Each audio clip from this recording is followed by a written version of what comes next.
Right. Well, welcome everybody to day two of the Brass Spring 2026 Online Symposium. We're so excited to have you here with us today again. I'm Nora McKenzie. I'm the chair of the Business Reference and Academic Libraries Committee for Brass and also the co-chair of the Symposium Subcommittee alongside Kelly LaVoice. We also have a fabulous subcommittee that helps make all of this happen, puts together this entire conference. And those folks are Christy Cunningham, Kate Cummings, Brian Garrison-Wynn, and Doris Dewey. All of our sessions today will be recorded just as they were yesterday, and those as well as the slides will get sent out to everybody who registered. So keep your eye on that. They'll probably come out next week. And so thank you so much for spending time with Brass today. We're really excited for a next really excellent group of presenters. And now I'm going to turn it over to my colleague Kate, who will be the moderator of our next session. Awesome. Welcome, everybody. So our first presentation is going to be the business of belonging, library partnerships that enhance the student experience in a graduate business school. And it is brought to us by Chuck Knight and Kelly LaVoice from Vanderbilt University. We do ask that you hold questions until the end unless they're like super pressing, and then we can take them as we go along. All right, Kelly and Chuck, it's all you.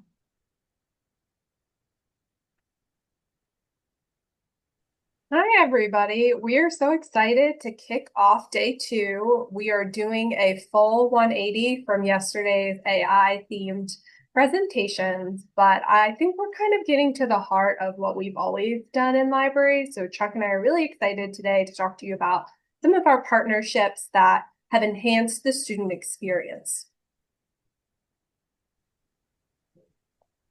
All right, welcome everyone. My name is Chuck Knight, and I'm the business librarian for collections at the Walker Management Library.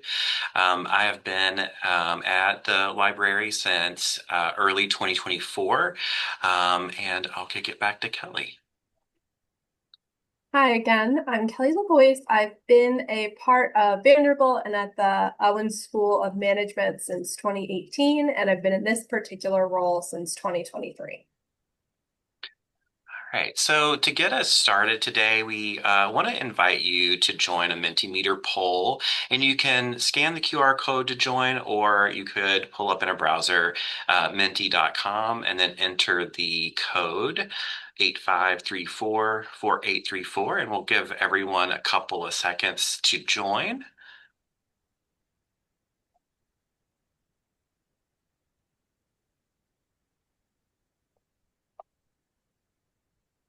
Okay.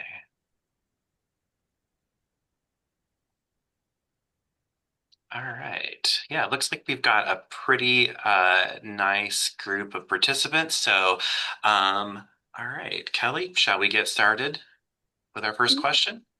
So we introduced ourselves, but we want to know a little bit about who else is in the room. Have our slides packed back up, but the first question is about where you are physically located.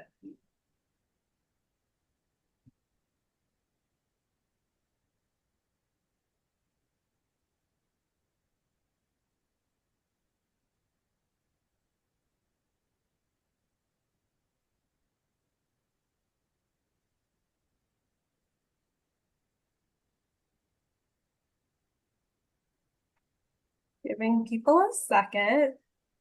Do you all see the PowerPoint or did it just disappear for me?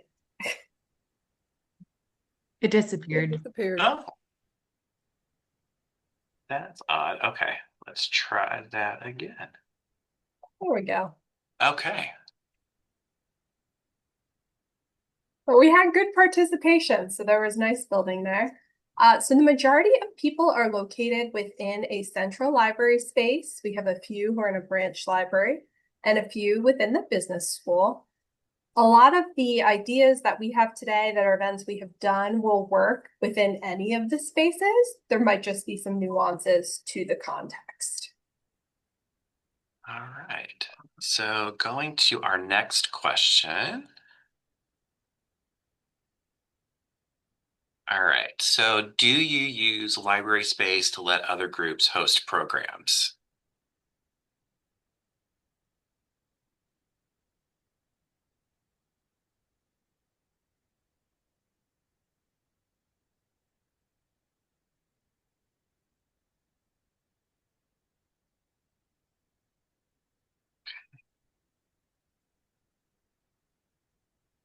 All right. Yeah, so we've gotten some great responses here. I see a lot of yeses and there's some nos. And we'll talk a little bit about how the library space can be used with other groups to host programming in our examples today. Okay.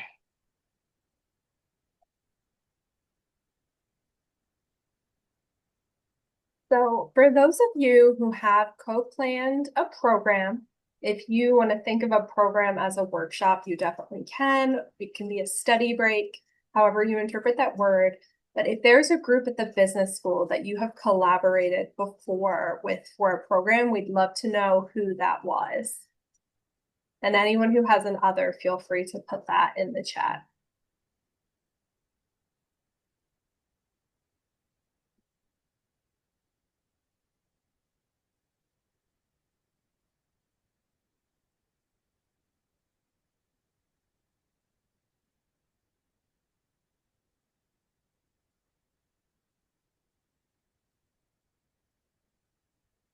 Okay, so most of the collaborations have been with academic student affairs and the Career Center.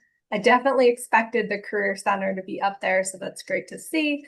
But we do have a few others, so I look forward to hearing about that, and we will share a few other groups within our business school that we have worked with too. All right. So switching over to our last question, does your business school have student clubs related to identity?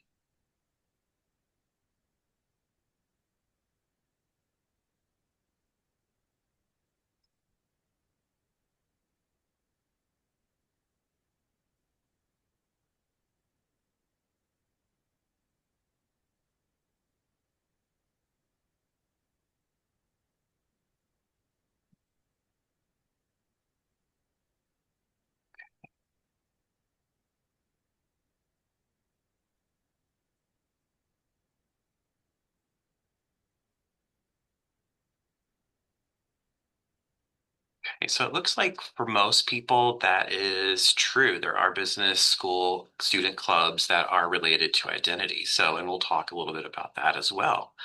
All right, so that's all of our polling questions. We thank you for participating in that. So for today's session, we hope that everyone will leave with a better understanding of potential partners in academic departments outside of the library who would also be interested in cultivating belonging. And then also we hope that you will gain some strategies to work collaboratively with students, faculty, and staff in making co-curricular plans. And then also, we hope that you will be equipped with a roadmap to plan similar programming at your institutions. We wanted to give a little bit of context to the environment that we operate in. I think that especially now, there's all of these kind of conflicting demands and priorities. So I like to go back to what is the mission of the school that we serve. We actually revised our mission a few years ago. It was a very collaborative process where consultants came in and all business school faculty, staff, and students got to participate. Our new mission is creating opportunities to discover, grow, and thrive in business and beyond. Working with this team, we also came up with 4 core values, and you'll see right here that belonging is one of the 4 core values for the school. I thought this was really important to point out because some things I think it's really easy to not prioritize this type of cultivating programs and relationships when we're thinking of selves, and maybe it's not as action oriented. But this is a core value of our business school. You'll also see this sentiment reflected in AICSB standards. So I think it is definitely worth our time and energy as librarians to think about how we can cultivate this sense of belonging when we're working with our communities.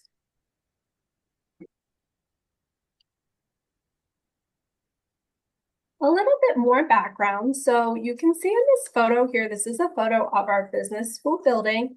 Our library is situated within the business school. We are in the older part of the building, this nice little red brick in the back. And a lot of our collaborations have just started from relationships. I understand that if you're not physically located in the same space, sometimes it can feel a little more challenging just to connect with people and figure out if you have shared interests.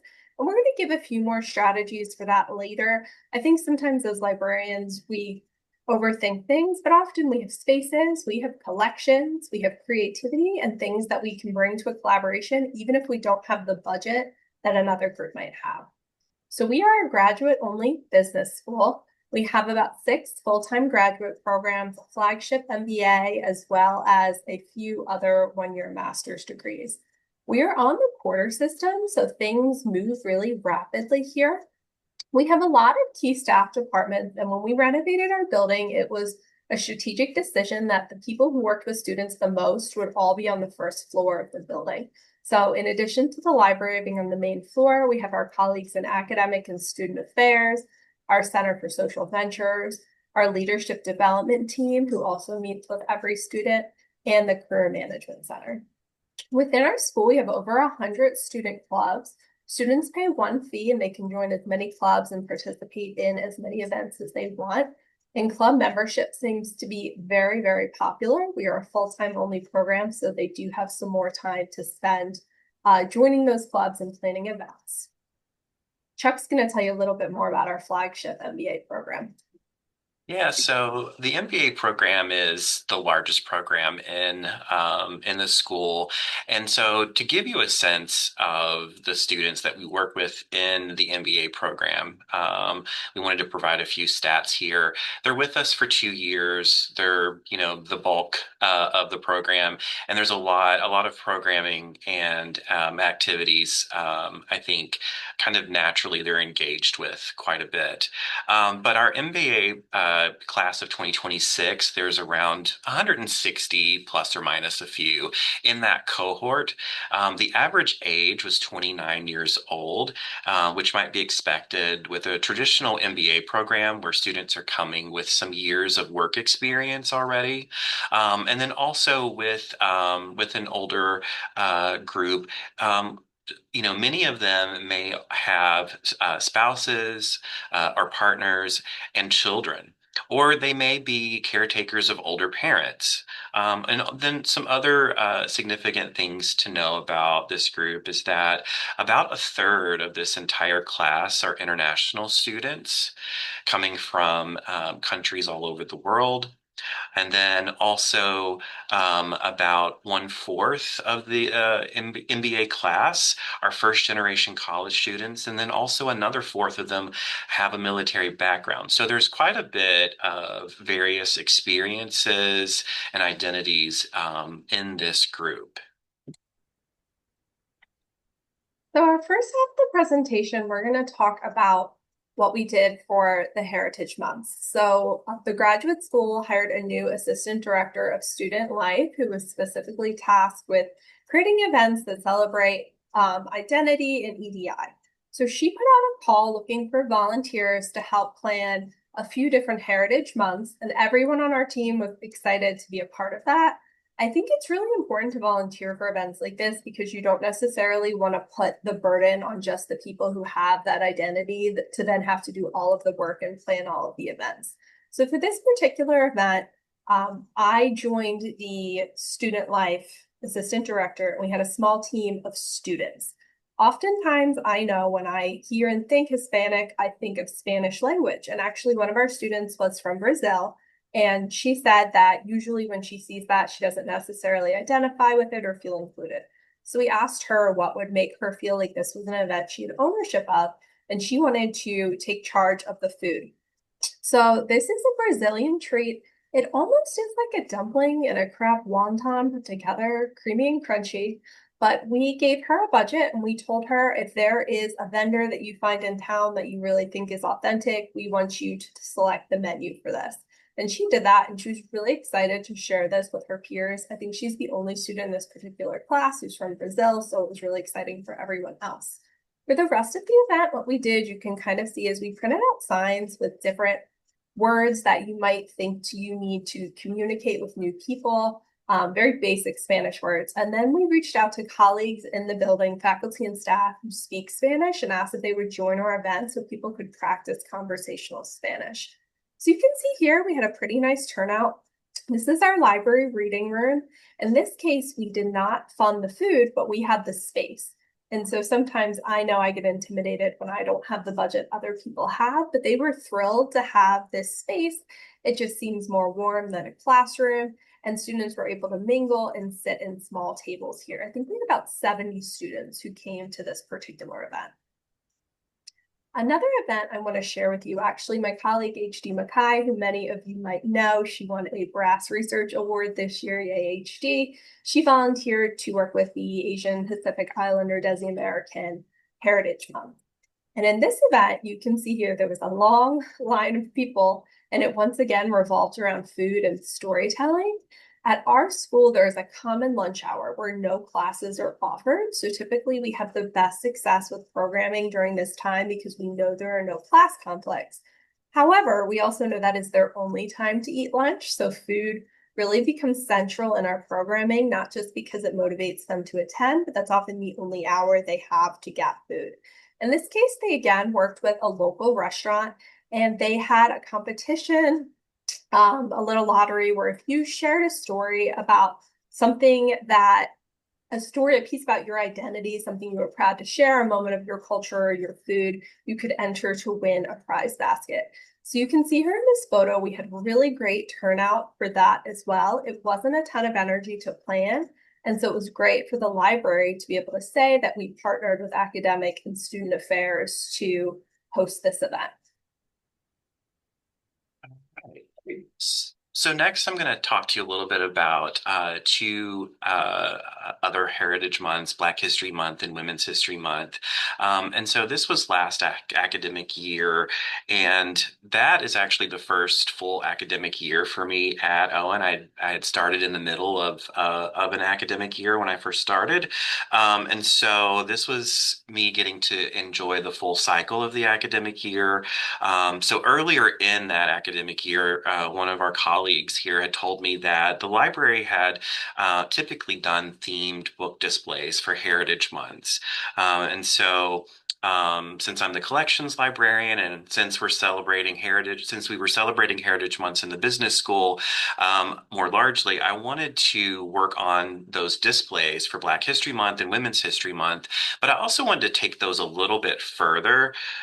So for Black History Month, the library's work involved creating that book display, but also adding a research guide around the events, and then also adding and working with the assistant director of student life that Kelly mentioned earlier.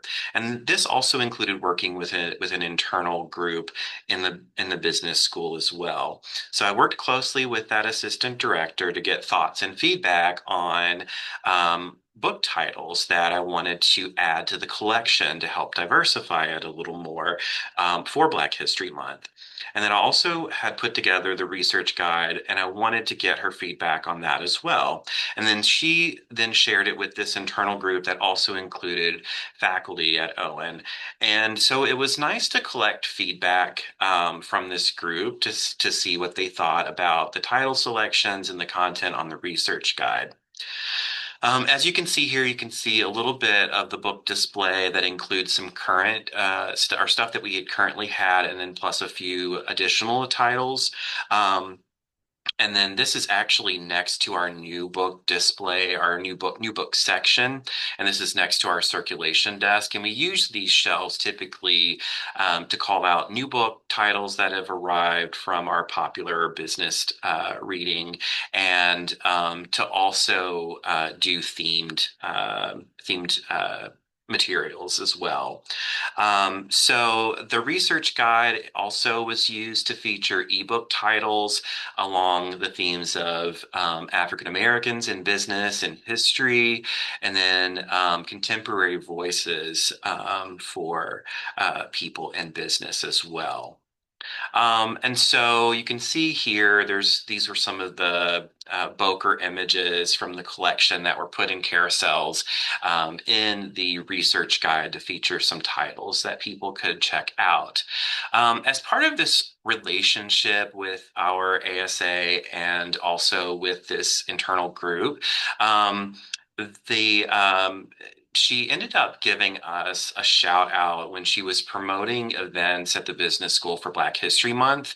And this was an organic thing that emerged. I didn't ask her to do this, but it was so nice to see that this was being promoted to the entire business school community to have people go and check out the book display and the research guide as well. Next, for Women's History Month, there were three different things that we did for that. One was also involved a book display, including new titles that I ordered. And then also there was a research guide that also featured ebooks, but then also included some archival research, and we'll talk about that in more detail next. And then there was a pop-up event that we did in the big management hall where everyone gathers. A lot of times during that common lunch hour, you'll see lots of students in that space. So for the research guide, um, there were several archival pieces from Vanderbilt's archives that were featured in this guide. So it included stuff from our TV news archive and then also items from the special collections archives as well. And so I worked closely with our colleague Giselle Hinkst, who works in the TV News Archive, to pull together all of these various things into the guide. And then also these became part of the pop-up event as well. So the TV News Archive, just quickly, is a collection of newscasts that began to be recorded in 1968 here at Vanderbilt. It began with the evening news broadcasts from the big three, so ABC, NBC, CBS, and that's the core of the archive. And then later on, CNN has been added and Fox News as well.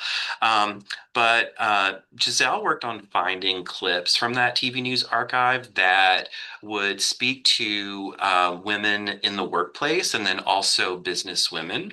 And we added clips to links to those clips that people could access in the research guide. There were a variety of topics that showed up, and we had stuff that went back from the 70s to present. But there was some fun ones, like, for example, there was a news segment from the 1980s on business women who were in Manhattan and their commute to work. And it was covering how they were in business attire, except they were wearing sneakers for comfort as they were walking the pavement to get to their workplaces. And there was some interesting commentary around that, and people's opinions were being captured by the newscasters. Some people were saying they think it's great. Why not be comfortable on the way to work? Other people were thought that it wasn't great and didn't have good decorum. And so it's interesting to capture attitudes from various eras to bring to light. And then also we also featured scans of papers from two collections here, the Sandra M. Bennett papers and the Dr. Ronnie Steinberg papers. These were both local Nashville-based women. Sandra M. Bennett was a local leader for the Business and Professional Women's Organization, and Dr. Ronnie Steinberg was a faculty member here at Vanderbilt, and they both advocated for legislation for pay equity in Tennessee. And so we really wanted to hone in on some central stories and tell some of those stories and bring them to light. So we also, this all culminated in a pop-up display out in Management Hall, where we brought out a big monitor and we had a reel of footage from the TV News Archive. We also included a Bloomberg interview of an Owen alum, Adina Friedman, who's president of NASDAQ. And then we also brought out books. And then the most important thing is this display was partly a collaboration with our ASA as well. They helped fund food to bring to the event. So they ordered trays of really nice cookies that were delivered. We supplied the coffee, and then we had students and staff who would come by and chat and watch the reels, and we could tell them more about this collection. All right. So I'm really excited to talk about another type of collaboration. So it's just a little bit of personal background. When I came back from my first maternity leave, I had a couple challenging situations to navigate. If you've ever been through that, you know. And there was a mother's room. I think it was the only person using it at the time. It didn't have a lock on it. At first, they gave me the mail room, but then they eventually found a room. And one of our deans decided that that room would be a really great office for them due to how quiet it was. And so one day I went to use the room, which I had reserved in a scheduling system, and one of our deans had all of their stuff spread out and was camping out as an office. And it was really intimidating for me to go find them and politely ask them to relocate because there wasn't really another ideal space. However, this formed a relationship we didn't really have. And later in that year, they wanted to revise our parent and maternity policy. And she had asked if I would be on the group, specifically because this was an experience that I had just navigated. And she thought that I would have some helpful advice for our students. She wanted me to help with a few things specifically, one of which was redesigning the new mother's room space. But also, she wanted my thoughts about teaching on Zoom. So our institution did not have any version of Zoom before the pandemic. So that was really fun to launch. And I was on the school within the business school who did that because I had previously worked remotely. And so I was asked to help our faculty navigate with teaching on Zoom and best practices. So part of the timing to revise this policy was in a post-COVID world, knowing that we had technology, we had not previously offered any kind of remote classes or courseworks for anyone taking medical leave or parental leave. And we wanted to see if we could revise that policy. So this was the email I received. I technically work for the library and not the business school, and I was the only person on this committee who didn't work for the business school, so I was really happy to be included. So on our next slide here, you can see our charge. We often work in sprints in the business school back to that quarter culture. So this committee had about 15 people on it, a mixture of students who had families, were hoping to start a family and wanted to understand how that would impact their timeline, faculty, and staff. So they asked us to meet pretty frequently. We started in January and to have our final recommendations essentially before March 1st, with the goal that then our faculty could review our document, revise it if needed, vote it into policy, and then students the next year would benefit from having some additional accommodations. So on the next slide, these were some suggestions as we were brainstorming as a group to put this together. You can see here some things that you probably thought of, but also some things you might not have thought of. For example, reserved seating and parking. So on our campus, we have a child care center that students can use. It has a hard close. You have to be there at 5:25, and our classes go until 6 p.m. To get from the business school to a parking lot to drive to that facility on campus, which is probably like under a mile, could take up to 30 minutes just being in a city.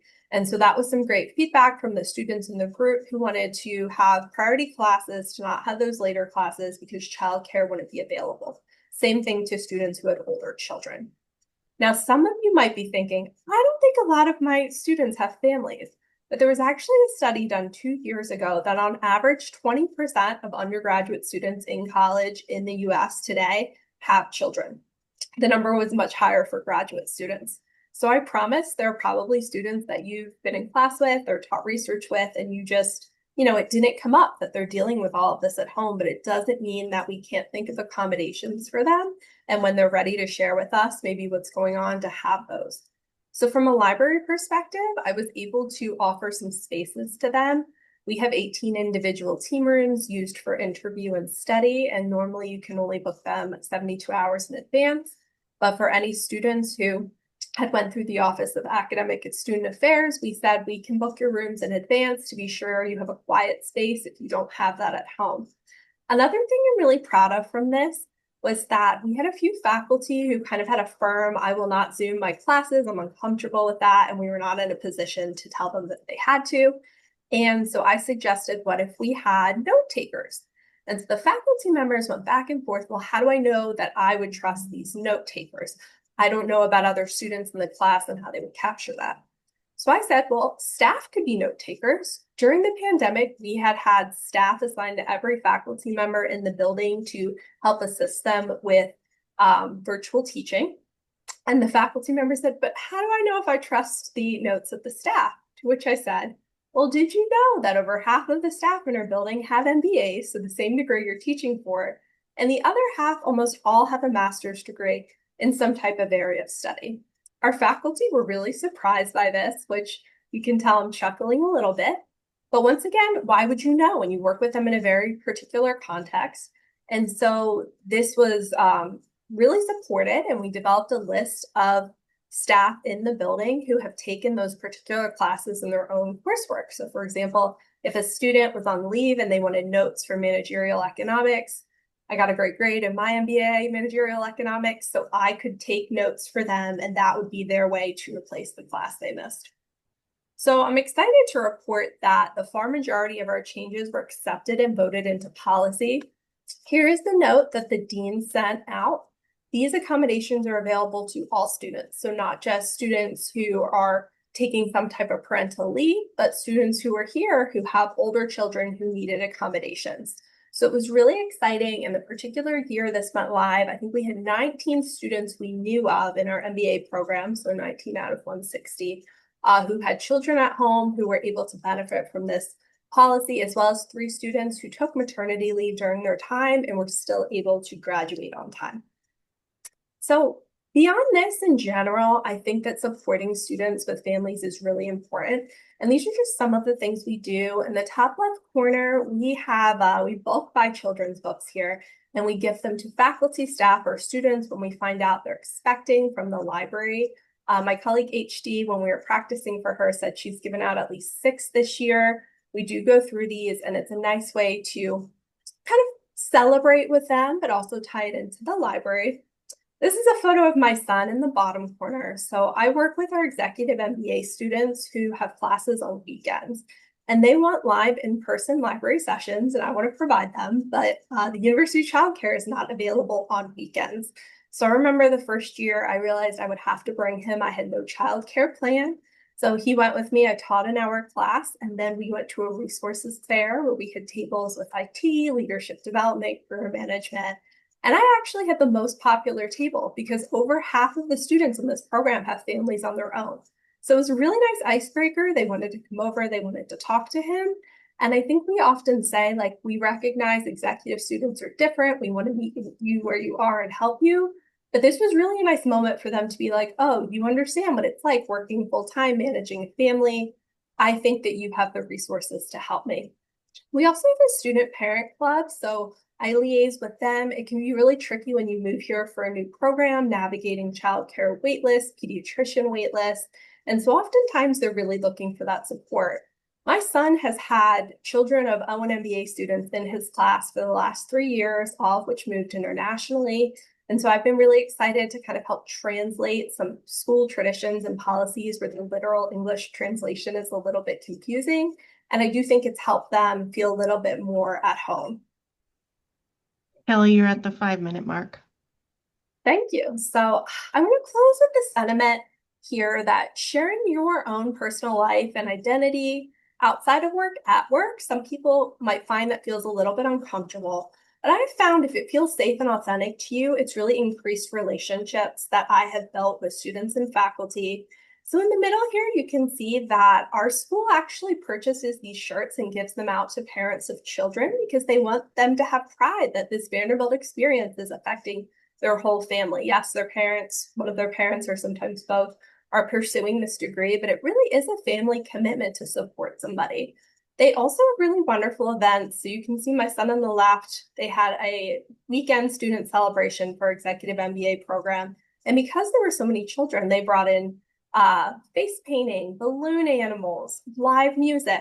We keep kinetic sand here in the library for that as well. And once again, it was a really great way for me to connect with students and I think build this level of trust we might not have had in a typical classroom setting. And it's led to some continued reference engagement and class invites back because I think they just felt safer there. So I know we're almost at time. These are our kind of final tips for you, and then we're hoping we might have some questions here. Yeah, so just some tips. Ask yourself, can any of my spaces, collections, or services or lived experiences enhance an existing event or one that's coming up?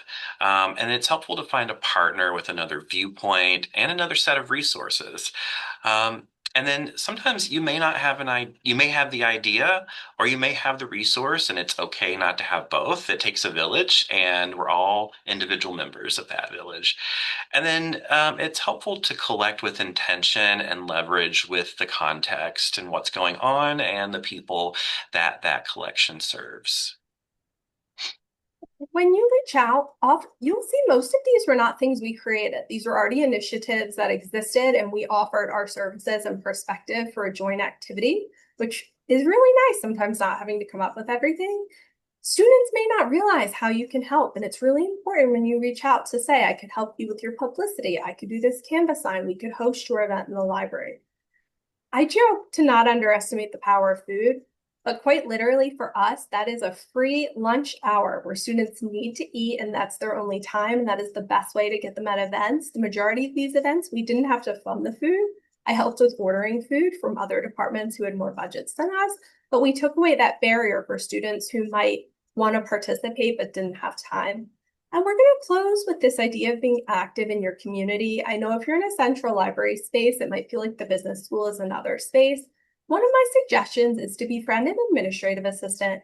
Be sure you're on the listserv and kind of get the inside scoop about upcoming events and just be present. You don't have to be presenting at the event, but just being in the event and the audience and networking, you might meet someone who's either new or you haven't connected with before, and then organically a collaboration arises.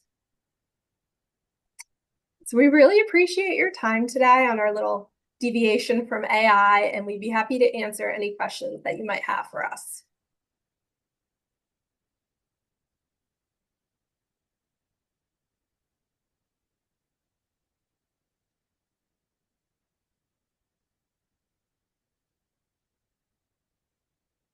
I want to shout out something Christina said in the chat. I know there were a few business librarians who did a panel recently about motherhood and business librarianship.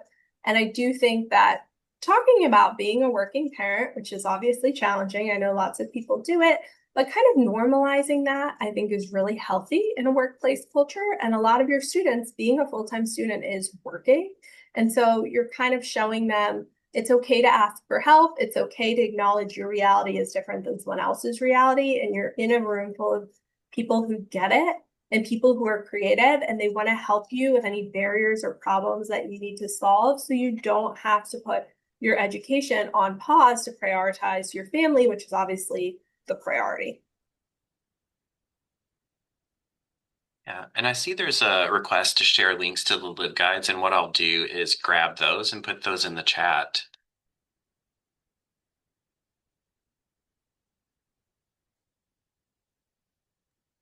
I see something else in here about recording lectures. So I think that is just in faculty accommodations and accreditations and governance and all of that. So we just have not had that experience here. We are a private institution, so I know there's been a lot of chatter about accessibility recently that we've not quite been a part of. But this was a huge cultural shift as a place that had no remote classes and no Zoom to not only all learn to use this tool, but then to try to convince faculty that using this tool would make the lives of their students easier, whether that's note taking as well for people who have all kinds of accommodations outside of being a parent.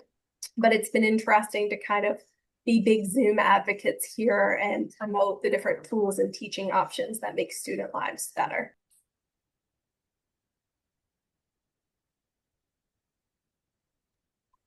To Wendy's question, I did run through all of these events with our administration. Around the time we were doing them, there were some shifts in language about how we represented diversity, equity, and inclusion. My library administration was very supportive of our programs. They felt strongly that because we were celebrating these National Heritage Months, that we should go forth and continue to do that. So I was really thankful that we had that support there, given that there were chatters about things happening in the world. And we also did obviously have the support of the business school who was funding a lot of these events that we were working on.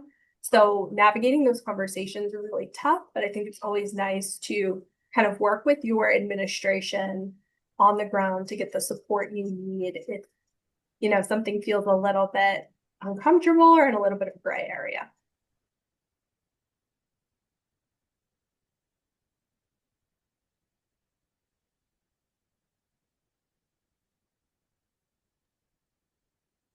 If there are no other questions, I will leave you to the Bridgerton soundtrack, which I enjoy. But definitely feel free to reach out to us if you want links to any of the research guides or other things that we could share. If you would like to reach out to someone at your business school and maybe think about planning similar events in the fall.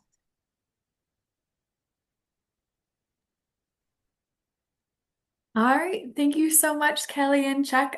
Doris, if you'd like to go ahead and turn off the recording.